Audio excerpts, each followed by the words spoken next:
make a special appeal to social media companies and media outlets. Please deal with the misinformation and disinformation that's on your shows. It has to stop. Sense of me, you will never stop the free. Thinking that's gonna shut you down. Post the truth, then go to town. Sense of me, kick me off of every platform. I'll just go to get a gab and rumble. Now you can't stop me. I think we all see it, but cannot believe it. The glint in our eyes as we look at the sky to see that it's falling and people are calling. I think we all know that the end is nigh. But how can it be? The people is me. I posted a tweet and it got deleted. Don't look at me like I'm conceited. If you conceded, then tell me why you stuck on the YouTube, then on the Facebook, calling it meta. We fed it the cheese, I mean fed it with cheese. They wanna release all of your data to screw up your piece. They censor me, then take liberty. Don't even let me post up with the need. Album to blast, they gonna ban that. Take it up, genius, you can't even read the lyrics of Brandon.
Good afternoon, ladies and gentlemen, boys and girls, people of all ages from all across the world. You are now tuned into the Chandler Brief, where the dress code is, of course, business casual. How is everybody doing? It has been a long couple of days, plus the weekend, since our very last Chandler Brief, which, if you can believe it or not, was, I believe, on Wednesday?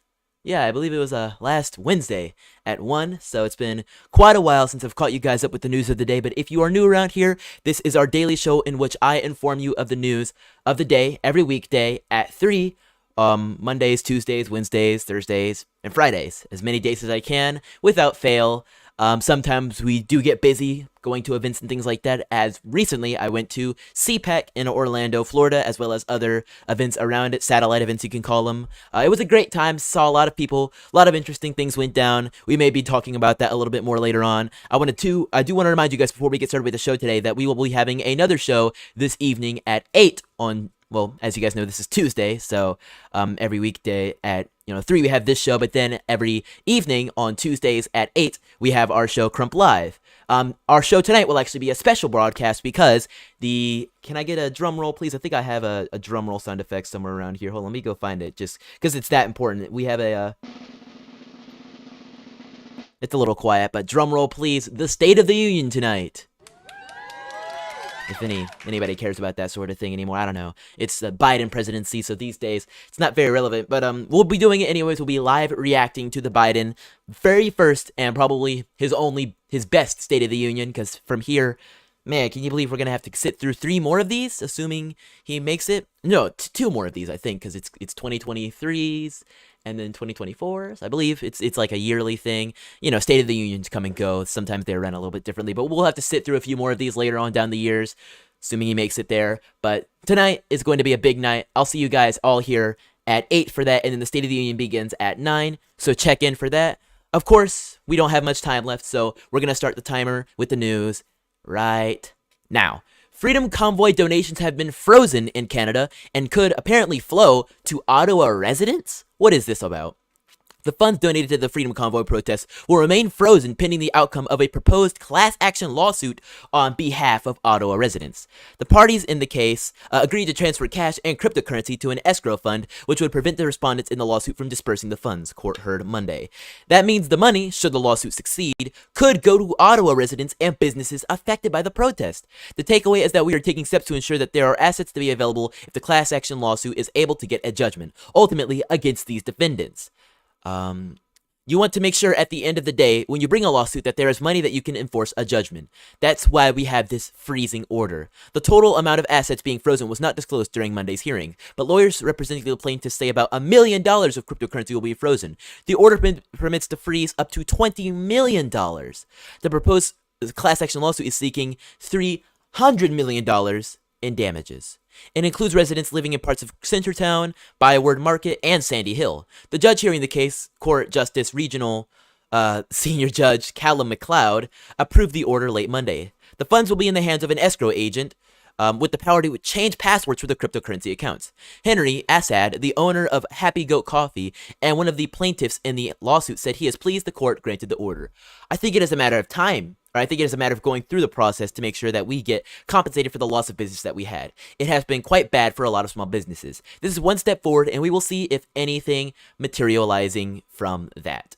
Assad estimates he lost $150,000 in revenue due to the occupation. So that's a very interesting thing there. To wrap it all up in a nice little bow, though, basically they're holding all of the money donated from GiveSendGo and through cryptocurrency sources in order to redistribute it equally to the people of Ottawa and to small businesses. Now, it sadly shouldn't take a massive scale protest for the government to want to give some money back to the citizens, but unfortunately, it's not through tax dollars, lowering taxes or anything like that. No, it's by taking money that was donated for a specific fundraising cause and then giving it to random people that had nothing to do with it. Somebody make that make sense to me, because it really doesn't. Somebody says these businesses lost a lot more being locked down in the last 2 years, but unfortunately, all they care about is maybe 3 or 4 weeks of which they were protested so that the 2-year lockdown could end. It's all very backwards, wishy-washy, which makes absolutely no sense, truly. Somebody says it should be going back to the donors. Yeah, that's what happened after GoFundMe they shut down the GoFundMe. Thankfully, GoFundMe sent all the money back to the donors, and the donors went right back up and gave it to GiveSendGo. And actually, something I'm a little curious of is if we visit the GiveSendGo website, where the Freedom Convoy money is. So right now, it says they're at $9.7 million of money given to the Freedom Convoy. Now, if we're looking at this article, I don't really know what's going to happen. I don't know if it's directly talking about the GiveSendGo money. It says that they were approved if it passes to take up to $20 million, which the GiveSendGo and the GoFundMe together haven't even raised. I mean, I think it's like close to it, but still. I don't know what's going to happen if I'm being honest. The order permits to freeze up to $20 million. And the lawsuit is $300 million in damages. So if it goes through, who knows who's going to get slapped with that bill? I'm a little confused. I'm a little concerned, but we'll just have to see what happens. But that covers the Canadian section of the Convoy news. I went to check in on the American section, which is starting out slow, but it's methodical, and it's getting very, very large. So last week, we covered the news that the American Convoy was beginning in Adelanto, California. Adelanto Stadium, that's an area near Los Angeles, California. And they were beginning the cross-country trek to go all the way from California, and started in other places as well, but all the way from California to Washington, D.C., which is thousands upon thousands of miles of a trip, which is just massive. Let me tell you, massive. That's a cross country. That's a lot. So they've had to take things slow and make stops along the way. So right now, just a few days ago, they made a stop in Arizona. The convoy has made its way to Arizona, now breaking for the night before continuing eastward for their cross-country drive. So I just want to take a quick review through some of these videos that my boy Bigo on the Scene recorded. And let me just do this so you guys can see a little bit better. And we'll take a look at this.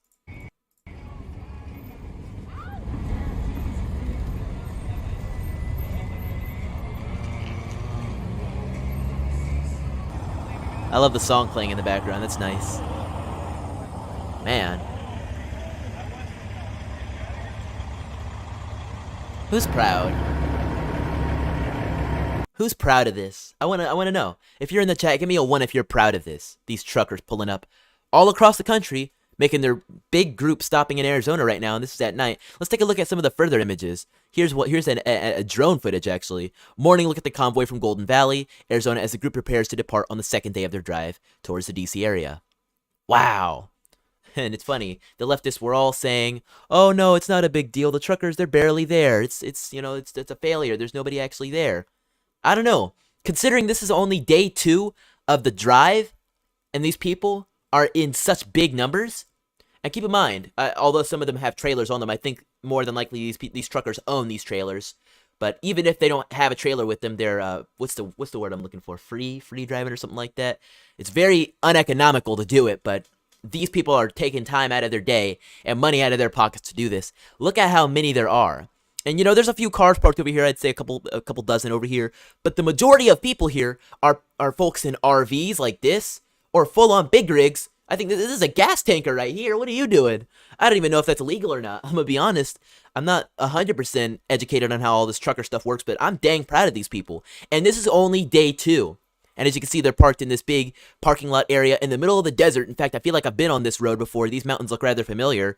What part of Arizona? Golden Valley, Arizona. So I don't know. Maybe I've been there before, but just taking a quick peek through this video here. There's no audio, so I can just kind of scroll through, or scrub through.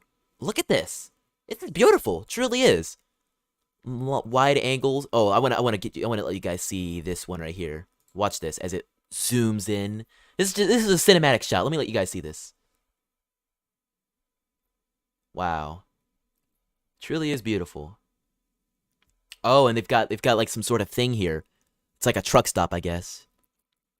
Man. That's pretty. That's pretty. Right off the side of the highway. Life is a highway. And these people are going to drive it all night long. I think I'm saying that lyric wrong, but there you go. Let's get some more footage of this. Supporters of the convoy gathered on the side of the road, briefly blocking traffic on State Route 68 as trucks and passenger vehicles in the convoy headed out from Golden Valley. So as you can see, starts off in the morning of...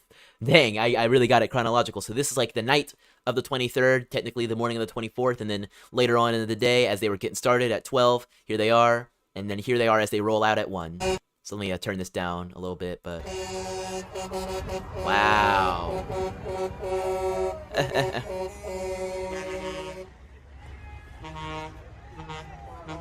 Wow. There they go. Oh, and they've got the flags.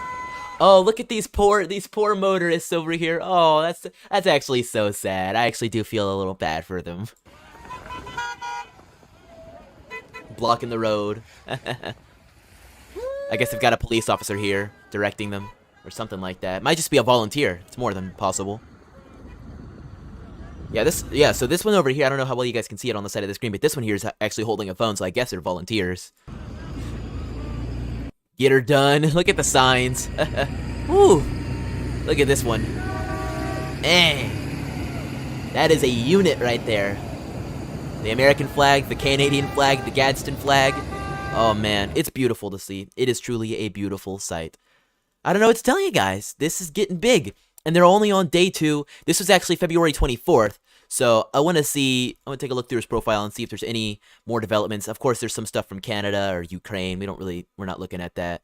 But so here's the video we covered before. We'll have to see how this develops and progresses. But actually, if I take a quick look at the Freedom Convoy, or the People's Convoy, that's what it is. I want to see whereabouts they should be right now, because it appears they're actually following the schedule. So, nightly stopping point info. Good morning, Illinois and Indiana. Are you ready for us? Want to join the convoy, hang out with the drivers, and be part of this epic history-making event? We are making a layover day. We promise a lot of American flags, speakers, and an event you won't forget. Bring the kids. After fueling this morning, we will roll out of Cuba, Missouri at approximately 9:30. Our route for today is, and then there you go. And then our plan to arrive into the Ted Everett Farm Equipment. Okay, so... Right. Routes are always subject to change. We have no planned stops in Illinois. We will be rallying at Ted Everett Farm Equipment until Thursday morning, March 3rd. Okay, so just to do some live research here, I want to figure out where Ted Everett Farm Equipment is, and then if I have any people in, the middle America or around where this is, I want to personally send you to where this is happening. So if we look up Ted Everett Farm Equipment and then put it like on satellite, we can see...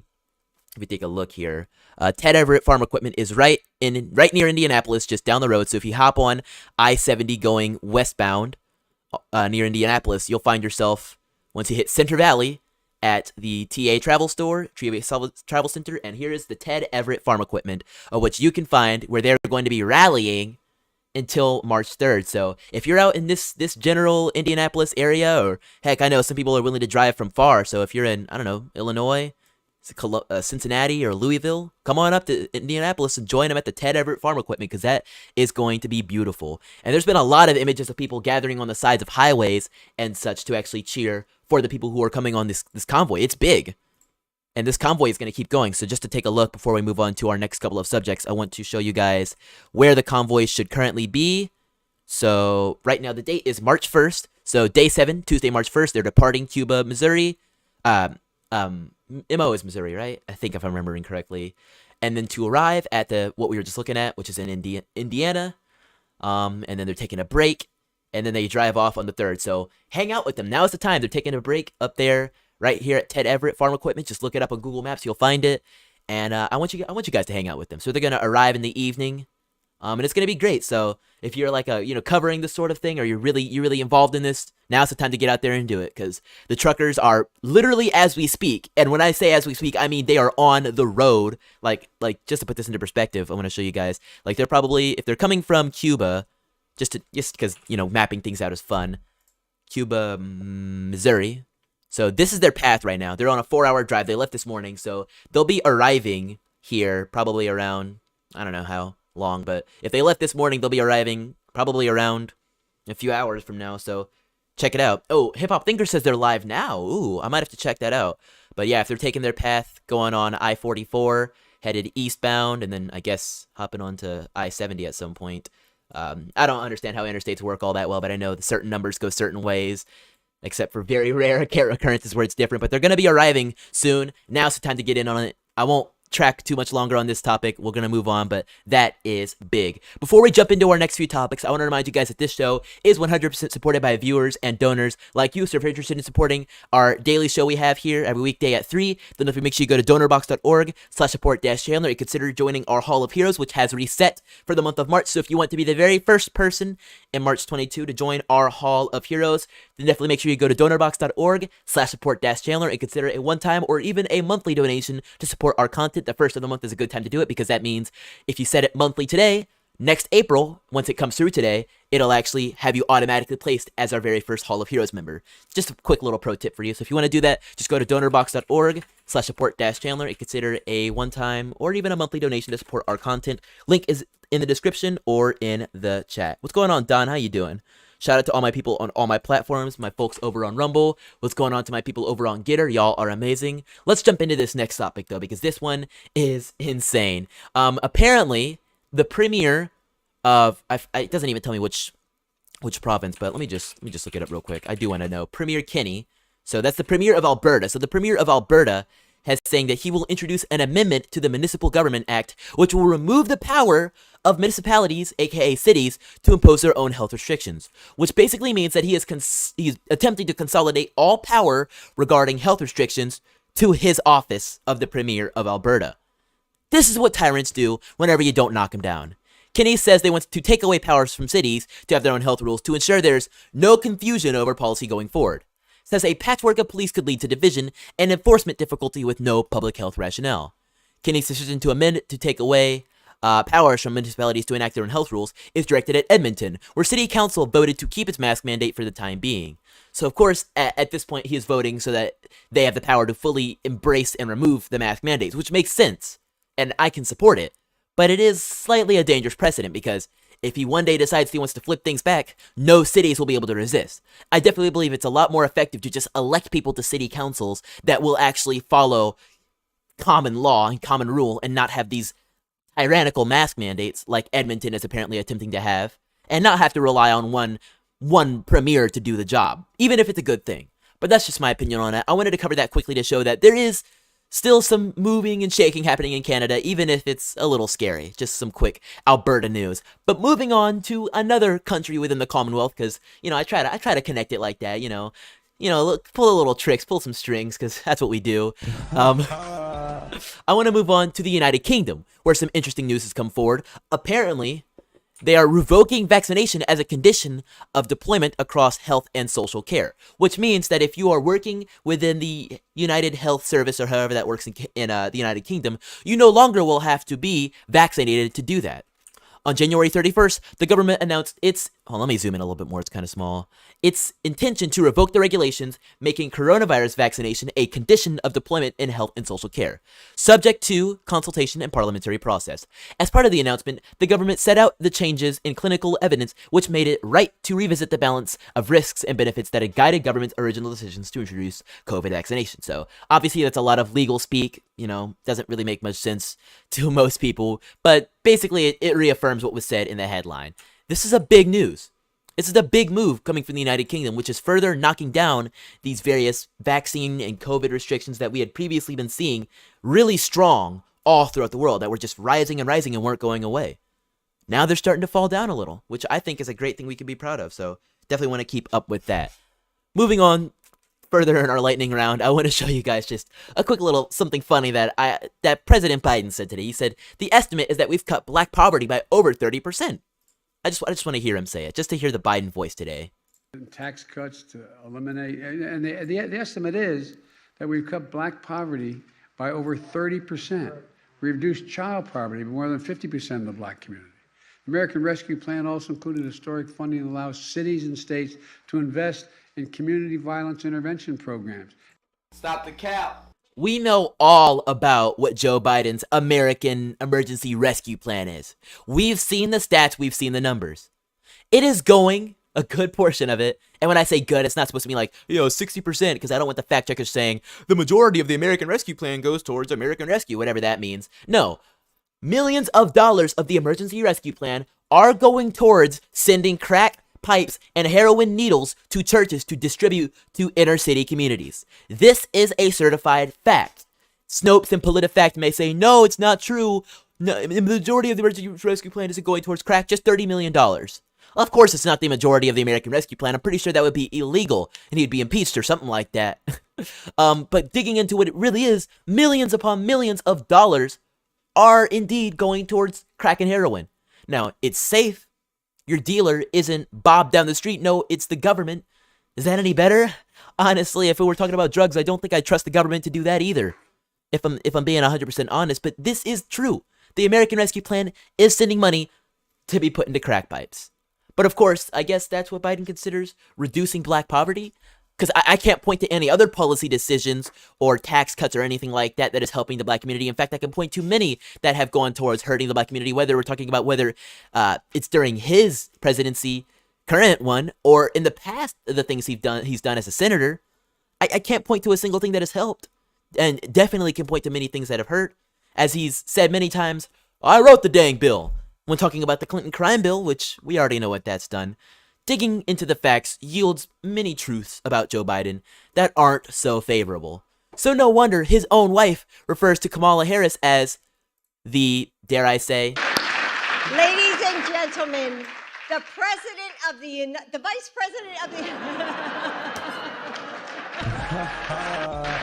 the Rub my leg down. So sad. So sad. And actually, Biden did it too.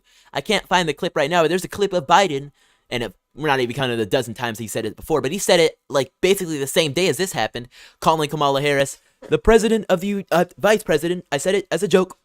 As a joke. In fact, you know what? I'll find it. I do legitimately want you guys to see this, because that's how sad it was. If we just Joe Biden calls Kamala president. I want you guys to see this. Yeah, so here he goes. Okay, so Jill Biden says it, and then I want to see. Twitter does kind of make it hard to find. Yeah, so these are just like old videos. I don't think it's going to show me the thing I want to find, but there's video of Biden calling Kamala president of the United States. Video of Jill calling Kamala president of the United States. I believe there's a time when she said one time, when I'm president of the United States. I mean, And there's also this clip floating around of her saying, when you vote for people like us, you get what you paid for, which is just, hold on. Get what you voted for. I want you guys to see this too, which really shows you where these people stand. Really shows you where these people stand. Hear this. Let me turn it up a little. we all know elections matter. Really? And when folks vote, they order what they want, and in this case, they got what they asked for. I went off script a little bit. And you ain't black. Yeah, maybe you shouldn't do it again. maybe you shouldn't go off script. Because look at this evil face. I can't tell if it's just that this clip has been compressed to all hell, or it's just the lighting or the editing, but dang, she looks like a demon. And I'm not even saying this to be mean. In most aspects, I think Kamala Harris looks like a nice person and probably isn't the most terrible person to have a conversation with. And if we're just talking about conventionally, she's not like an ugly person, but dang, this video ain't doing her too much justice. That devilish smile, the way her skin is kind of tinted red. I think I see horns. Okay. Anyways, that's enough of that topic. Moving on to something that is actually just a little bit evil. We have to touch on what is happening in Seattle. Now, of course, I basically made my YouTube channel off of covering the terrible things that are happening in Seattle, whether it be the homelessness, Antifa marching on the streets, but just watch this. I mean, the police are out there. It's sad. It really is sad what's happening in Seattle. There's just people on the streets now. Not breathing, just laying there.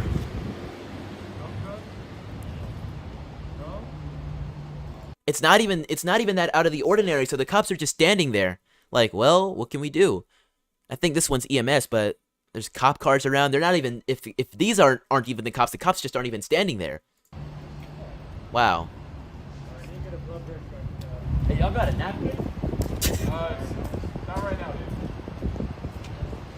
dude. Funny. It truly is funny. Funny in a way that the way he said, y'all got a napkin? Like, it's so normal in Seattle to just find people laying on the ground. Find people not even active anymore. Hurt. This account is actually just covering what is happening in Seattle, and they've got so many videos. It's past 11 p.m. and I bump into Todd Christensen, owner of Seattle Strength and Power. He has got to go past this gauntlet of craziness daily. He's just desensitized by this madness that's become of downtown Seattle because he says it always comes right back. Let's check this out. Are you afraid to walk down 3rd Avenue? No, I'm not. But then, again, I've been downtown for 37 years, working downtown. I've seen a little bit of everything. Wow. And again, maybe I should be. You're just heading home now. Yeah. And you have to face this every night? Yes. And you know the police came by and cleared it and they're not all back. Yeah. Does that frustrate you? Yeah, I'm trying to maintain myself of what I say to you in case it ends up somewhere on TV or something. Just wanted to get your I thoughts. have thoughts that are way stronger than what I'm Looks like saying. something happened down there. Yeah, I hate Flashing to say, lights, common I hate occurrence to say here? that I don't want to be immune to this, but this is getting fairly common. All right, Mr. Christensen. What's your name? Jonathan Cho with Como News. Jonathan. Okay, well, Be safe. I'm just you too. I'm just monitoring all this. I'm gonna ask you back. You're walking around here, and you're interviewing people. Are you fearful for your life or your health? So far so good, but Have you done this a lot down here? I've been checking it out the past couple nights because I think city leaders need to know what's going on as well. I appreciate what you're doing. Wow. I appreciate it too. Exposing what needs to be exposed. Because keep in mind, journalists get attacked so often. Now, of course, I do my fair share of attacking journalists, and so does Trump and many other people on the right wing, because those are mainstream journalists who, more often than not, don't actually uphold the journalist moniker. But when we look at actual journalists that are on the streets, aren't injecting their own opinion quite often, are literally just exposing what is happening, like Brendan Gutenschwager, or as I call him, Bigo. But BG on the scene is his actual name, but he's my boy Bigo. Bigo on the scene. But he's out there. He actually helped us see the trucker protests earlier today, but he also covers Antifa. He covered the January 6th protesters. He covered all these different groups that were active in the streets, breaking the law or not. He covers them. Andy No covering Antifa, and he's been attacked so heavily. All these different people who do what a journalist does that get attacked. Of course, you're bound to be scared. I have the most respect for them. But the people that attack them, like the actual journalists, they get physical. So I wouldn't be surprised if Jonathan Cho, who's with KOMO News, has been physically attacked or at least physically threatened before. We already know what happened with Andy No back in 2019. He had brain swelling because of it. All these different people that I personally know I've met, or at least I know of, have been attacked in some way, shape, or form. I believe Bigo has had milkshakes thrown at him. I know Elijah Schaefer, who, he's kind of a political pundit at this point, but back in the day was definitely more of a journalist just out there on the streets covering things, trying to avoid injecting his own opinion in there. He had his lip busted open during some of the protests, I believe in like Chicago or somewhere around there, but All these different things have happened and will continue to happen until we re-invoke the culture of respecting journalism in this nation, and not just mainstream, I don't even know what to call it, mainstream journalism where they have you dancing with animated vaccines on the shows. And I know we're not really supposed to call Stephen Colbert a journalist or anything like that. And I don't even think he calls himself that, but that's sort of the culture that is being encouraged. What can you do? What can you do? I want to give a big shout out to everybody who's been tuned into our episode today. We will, of course, be back live again tonight at 8 for a special broadcast of Crump Live. I do want to remind you that this show is, of course, sponsored by MyPillow. My MyPillow is a little bit out of hands reach this time, unfortunately, but if you want to go to mypillow.com and use code CRUMP, you can get your very own discount off of anything available over on their store. Various things like this are limited time only. Their Giza Dream Sheets sale is available for up to 60% off of Giza Dream Sheets. Just use code CRUMP, that is code CRUMP on mypillow.com. I want to give a big thank you to somebody who made a large order over on the MyPillow site. I really appreciate you guys supporting Mike Liddell and getting your hands on what I assume is to be a good amount of pillows. Definitely keep it coming. Pillows are available, just as many as you guys order them, so definitely check them out over on mypillow.com using code CRUMP. And of course, if you guys are interested in supporting our content, make sure you go to donorbox.org/support-Chandler. All those options are available in the description. I recently just posted an update on our donor page, and I'm going to work on updating our site a little bit more, just so you guys have an idea of what I'm up to. A lot more posts coming very soon. Shout out to all my folks on the donor wall. You guys mean the world. We've adjusted our donation goal as well for this month to $1,000. So if we can beat that, that would be absolutely amazing. A lot more content coming very soon. Once again, you guys will see me again tonight at 8. Shout out to Susanna Donovan in the chat, Solomon Reeves, Brother Malachi, Pookie P. I'll see you guys all again tonight. And aside from all that, I'll catch you next time, free thinkers. Don't forget to spread the virus of intelligence.